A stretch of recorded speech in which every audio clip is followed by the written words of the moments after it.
Bendiciones, amigos y hermanos. Estamos en la clase número 6 de Evangelismo Internacional.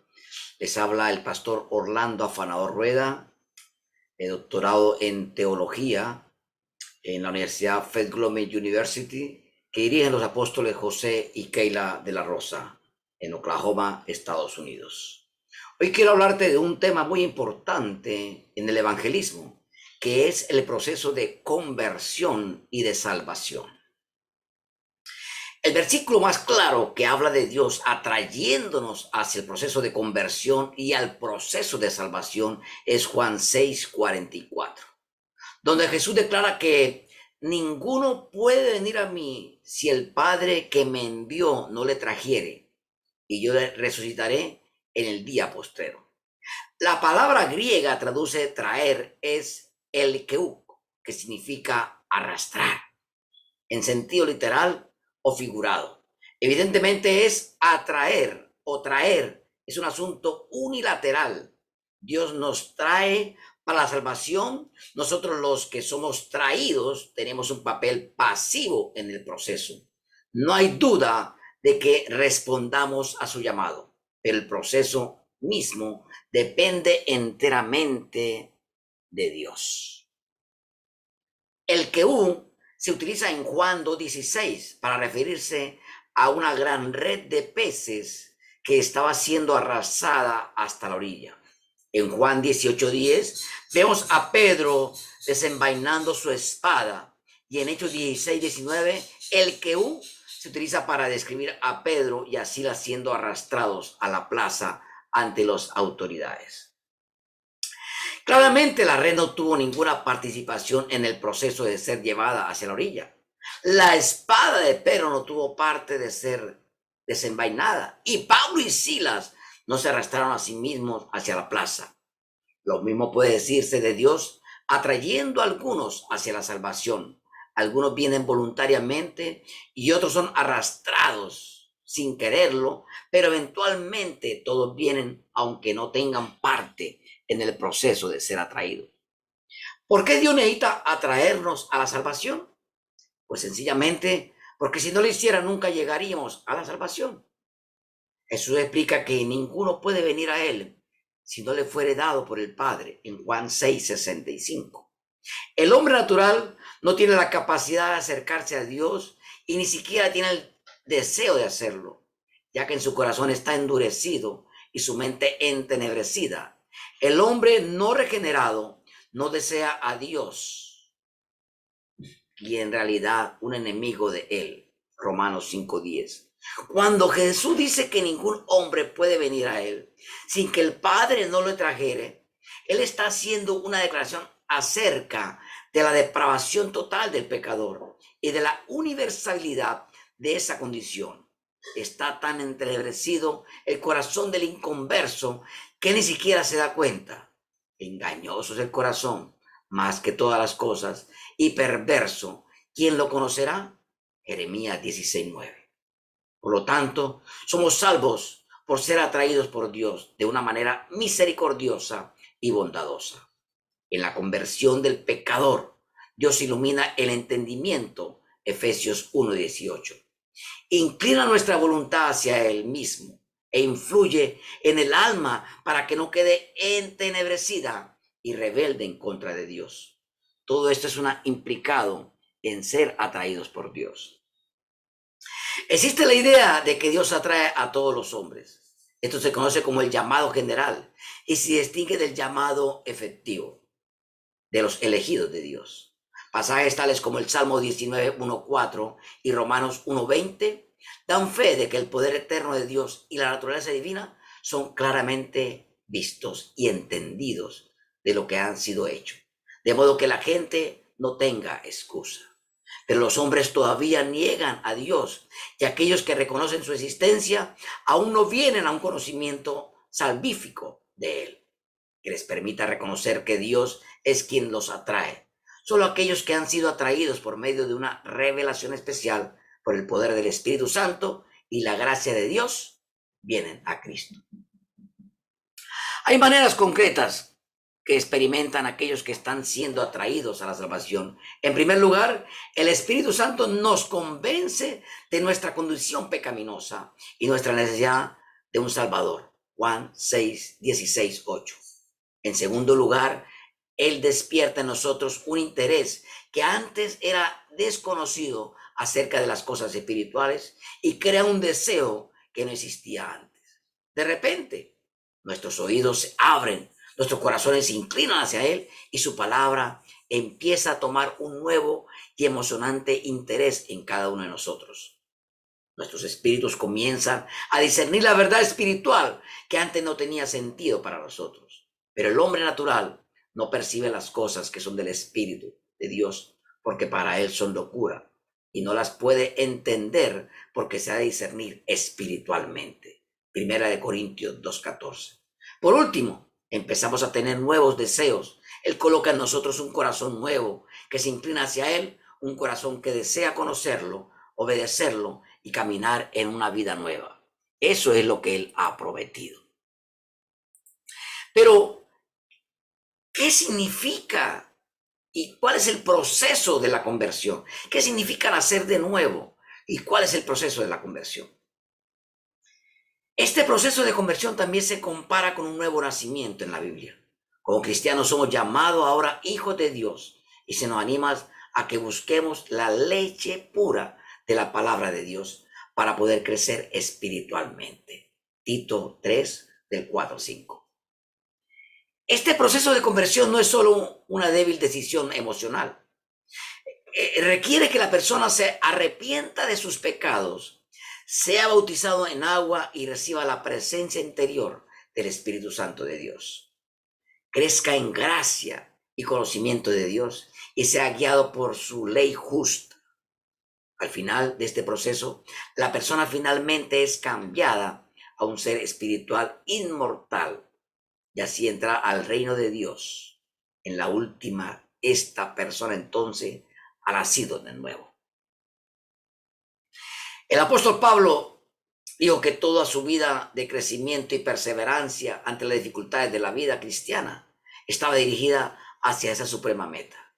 Ser nacido de nuevo, entrar al reino de Dios por medio de la resurrección a la gloria en el propósito definitivo de ser un cristiano.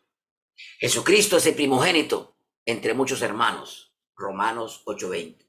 Él fijó el patrón. Él es el autor de nuestra salvación. Hebreos 2:10. Él fue resucitado a la gloria del Padre y declarado Hijo de Dios con poder según el Espíritu de Santidad por la resurrección de entre los muertos. Romanos 1:4. Aquellos que sean fieles al llamado de Dios y nazcan de nuevo en el reino de Dios serán como Él en la resurrección. Al hablar de este maravilloso futuro en el que vamos a poder nacer de nuevo como hijos inmortales y glorificados de Dios, Pablo escribió lo siguiente: y así como hemos traído la imagen del terrenal, traeremos también la imagen del celestial. Pero esto digo, hermanos, que la carne y la sangre no pueden heredar el reino de Dios, ni la corrupción hereda la incorrupción. He aquí os digo un misterio: no todos dormiremos, pero todos seremos transformados en un momento, en un abrir y cerrar de ojos, y al final trompeta, porque se tocará la trompeta y los muertos serán resucitados incorruptibles y nosotros seremos transformados. Porque es necesario que esto corruptible se vista de incorrupción y esto mortal se vista de inmortalidad. Así que el proceso de conversión es ayudar a la gente a movilizarse hacia la fe en Cristo Jesús. En Mateo 13 podemos verlo. Vemos que la condición de la tierra en la cual la buena semilla cayó determinará el resultado de una cosecha. Te repito. En Mateo 13 vemos que la condición de la tierra en la cual la buena semilla cayó determinará el resultado de la cosecha. La semilla que resultó de una buena cosecha cayó en buena tierra. Específicamente Jesús dijo: Mas el que fuere sembrado en tierra, en buena tierra, este es el que oye y entiende la palabra. Versículo 23. Antes de comenzar a evangelizar, debemos analizar cuidadosamente en qué tipo de tierra caerá nuestra semilla. Quiere decir que debemos mirar cuidadosamente a la gente que queremos evangelizar para tratar de determinar lo que nosotros podemos hacer para ayudarles y entender claramente el evangelio. Observe en la parábola que la gente tenía corazones duros porque no entendían el mensaje. Y eso lo vimos en la clase pasada. ¿Cuál es la determinación de un buen mensaje en el momento de evangelizar? En esta clase, en esta lección, en este aprendizaje, queremos ver algunas herramientas usadas para valorar las necesidades de las personas y evaluar su actitud hacia Dios como el primer paso en ayudarles a comprender y a recibir las buenas nuevas. Usted puede preguntarse, ¿por qué necesitamos saber todas las necesidades de la gente cuando ya sabemos que su necesidad principal es la gracia salvadora de Dios? La respuesta es simple. Nos ayudan a llegar a ellos donde están. Cuando comprendemos las necesidades más básicas de las personas, mejor podemos mostrarles el amor de Dios para con ellos ayudándoles a alcanzar sus necesidades.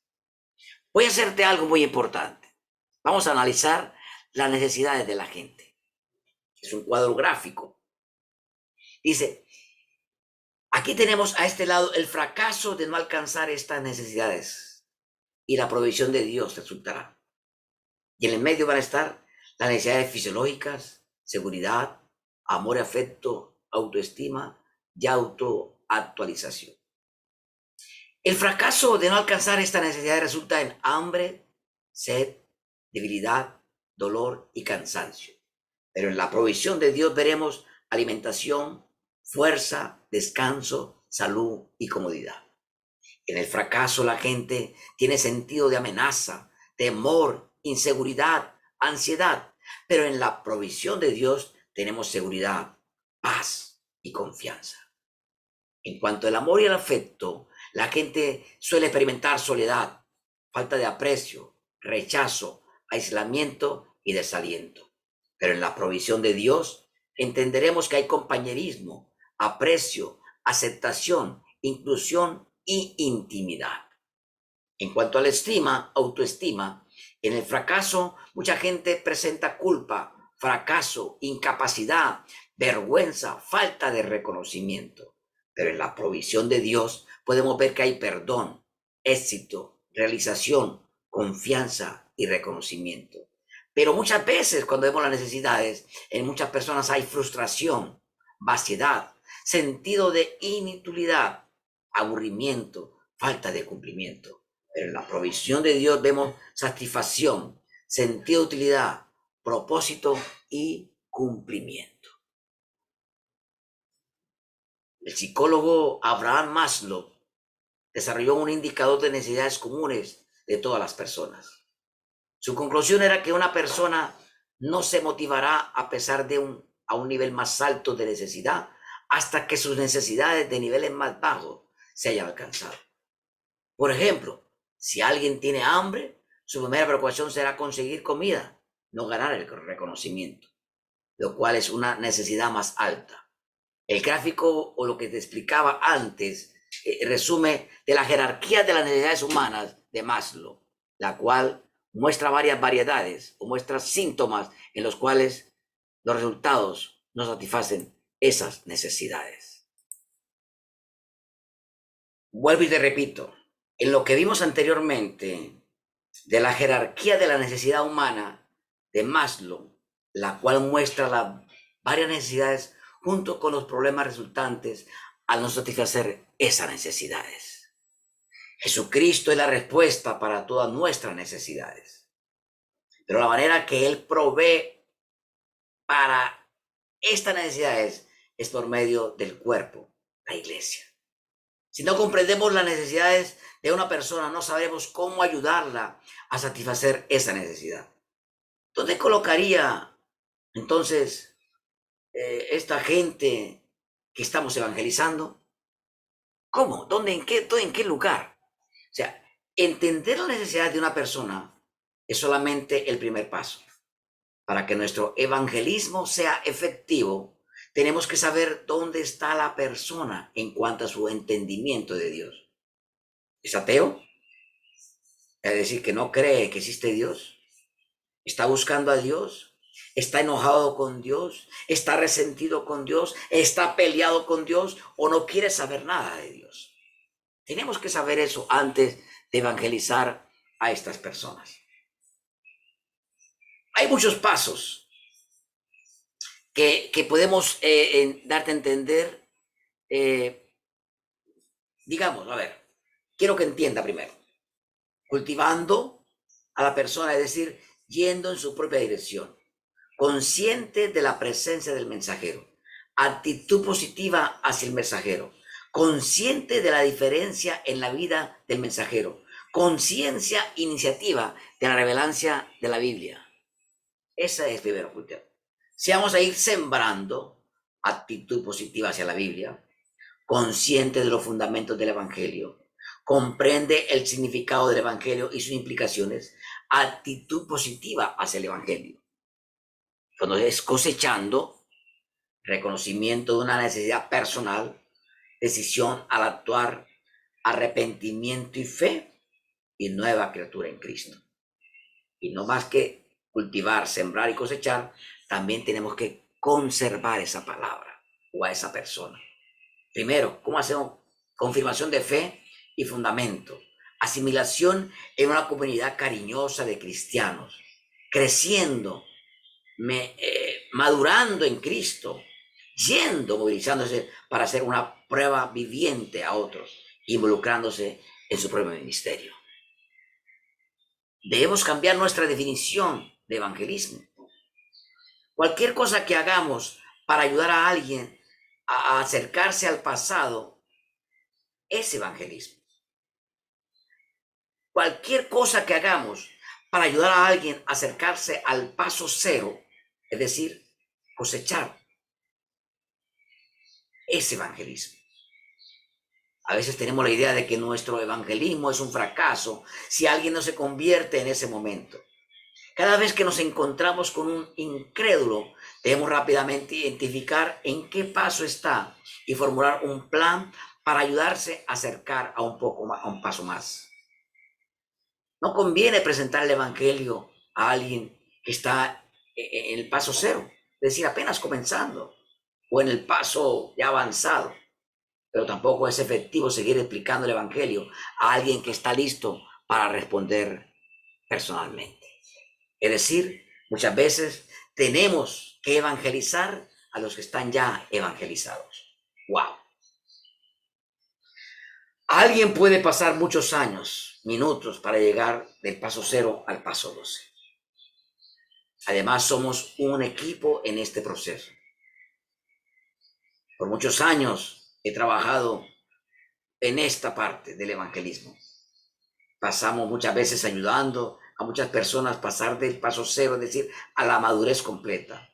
Y no estaba entonces, otro compañero de trabajo lo ayudó a pasar de 0 a otro y ya se entregó a Cristo. Vamos a mirar el ejemplo de Jesús y la mujer samaritana. Mire cómo Jesús no fue directamente a presentarle el evangelio. Jesús ayudó a la mujer samaritana al pasar del paso donde estaba, es decir, un paso 12, llamo yo aquí en evangelismo, al paso 0, es decir, para comenzar de nuevo. Ella, antes del versículo 7, estaba en el paso 12, y yendo en su propia dirección. En los versos 7, pasó del 11 al 10, conoció a Jesús como mensajero. Y en los versos 9, pasó del 9 y vio a Jesús que era diferente. Así que hay frases muy relacionadas al ganar una persona para Cristo. Tal vez no entienda lo que te estoy explicando. Y de mi intención es que tú entiendas. Cuando hablo de paso 12, es decir, está como en el pecado, en el no conocimiento, y llevarla al paso 0, es decir, reconocer que soy pecador, y ahí empieza nuevamente su crecimiento espiritual. Vemos la palabra del sembrador en Mateo 13, que Jesús usó la figura del sembrador para ilustrar la verdad acerca de la cosecha, particularmente acerca de las etapas de sembrar y cosechar. Aunque Jesús aquí no enfocó específicamente en otras actividades involucradas en el proceso, la idea de la agricultura se emplea frecuentemente a través de las Escrituras. Y podemos verlo en Mateo 9:37, Lucas 10:2, Juan 4:35, Primera de Corintios 3:5 y Gálatas 6:9. Mientras consideremos todo lo involucrado en ver a una persona venir a Cristo, puede ser de utilidad dividir la tarea del evangelismo en 4 fases, como se lo voy a mostrar en este momento. ¿Cuáles son las 4 fases? Las que hablaba anteriormente. Cultivando, sembrando, cosechando y conservando. Son las 4 etapas del evangelismo en una persona. ¿Cuál es la actividad? Explicación. O sea, habla de cultivando, habla al corazón por relaciones cariñosas. El sembrando habla a la mente, razonamiento y comunicación. Cosechando habla a la voluntad, pidiendo una respuesta de fe. Conservando habla a la persona entera con respecto al crecimiento personal en Cristo. Hay muchos ejemplos bíblicos para eso.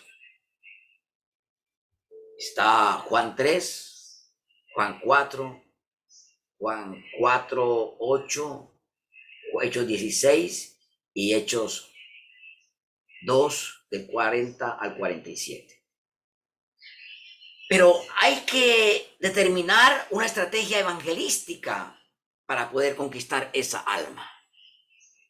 La siguiente ilustración de cómo podría determinar su estrategia evangelística basado en la información que aprendimos de cosechar, ahorita la repito, cultivando, sembrando, cosechando y conservando. Ten pendiente de esas 4 maneras: cultivando, sembrando, cosechando y conservando. Primero, tenemos que mirar las necesidades básicas. María es una mujer joven de una familia divorciada. Como hija única, fue rechazada por su padre. Su madre siempre estaba tan ocupada proveyendo para la familia que no podía pasar mucho tiempo con ella. Ellas vivieron en una ciudad alejada del resto de la familia. Ahora de adulta no se siente amada. Segundo, receptividad en el Evangelio. En los pasos hacia la fe, María está en el 12. No se crió en familia religiosa, no ha tenido contacto con cristianos. Ella tiene la idea borrosa de que la iglesia afirma ser relevante para ella, aunque no sabe nada acerca de Jesucristo. Evaluación de su estrategia evangelística. Esta mujer no estaba lista para recibir la semilla. Si le diera una Biblia o un folleto, probablemente no sería efectivo. Lo que ella necesita es que alguien muestre el amor de Cristo en un ambiente de aceptación para que la etapa de cultivo pueda comenzar. Podría invitarle a un grupo pequeño donde hay mucho amor y cariño. Mientras usted determina su estrategia para alcanzar a las personas que Dios ha puesto en su corazón, debe comenzar a orar también para alcanzar a las personas que, al ser alcanzadas con el Evangelio, serían estratégicas para alcanzar en su blanco con el Evangelio. Frank Gray, de la radio FEBC, pone otro ejemplo de conocimiento de la escala. Cada persona cae en uno de varios cuadros. Eso también puede ser útil para ayudarnos a entender cómo podemos ayudar a conocer a alguien en Cristo. El evangelismo efectivo no es solamente dar más información. Generalmente alguien no va a subir alguna escala de conocimiento hasta que se mueva en poco a la escala del interés. Hoy quiero decirte cuáles son los pasos sencillos para llevar a una persona a Cristo. Antes de intentar ver algunos pasos sencillos para llevar a una persona a Cristo, tenemos que ser conscientes de que cada persona tiene sus propias necesidades y que por ello hay un plan único. Hay que escuchar a la persona y facilitar su encuentro con Jesús. Esto lo veremos en la próxima lección, en la número 7. Pasos sencillos para llevar a una persona a Cristo. Los espero en la próxima clase. Dios me lo bendiga.